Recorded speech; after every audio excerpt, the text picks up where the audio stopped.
तुम्ही कधी हे असं ट्राय केलंय का? कुकरमधली बिर्याणी, अंडा बिर्याणी नसेल तर नक्कीच ट्राय करा.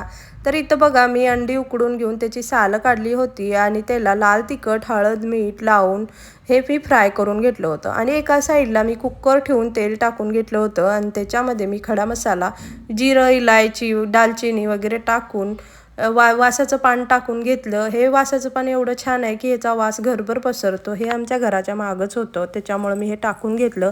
त्याच्यानंतर मी कांदा टाकला आणि जी मी पेस्ट बनवली होती, आलं, लसूण, कोथिंबीर, कढीपत्ता आणि हिरवी मिरची ही पेस्ट टाकून घेतली. ह्या पेस्टमुळं बिर्याणीला एकदम टेस्ट येत्या.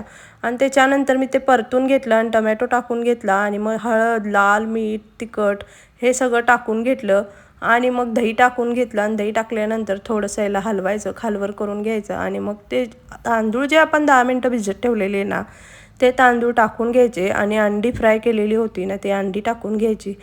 पाणी तुम्ही तुमच्या अंदाजानुसार टाका, कारण तांदूळ आधीच आपण भिजत टाकलेलं होतं, त्याच्यामुळं तुम्ही तुमच्या अंदाजाने पाणी टाका. जसा तुमचा तांदूळ असेल तसा तुम्ही पाणी टाका. तर इथं पाणी टाकून घेतलं आणि तळलेला जो मी कांदा होता ना, तो टाकला आणि मग लिंबू पिळलं. लिंबू पिळल्यामुळं काय होतं की भात असा मोकळा मोकळा होतो आणि बिर्याणी पण खायला छान लागते, सुटसुटीत.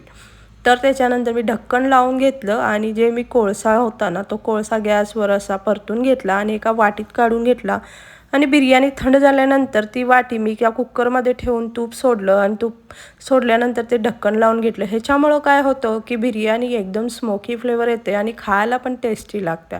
तर तुम्ही नक्की हे ट्राय करून बघा आणि व्हिडिओ आवडल्यास व्हिडिओला एक लाईक करा. चॅनलला नवीन असाल तर चॅनल सबस्क्राईब करा.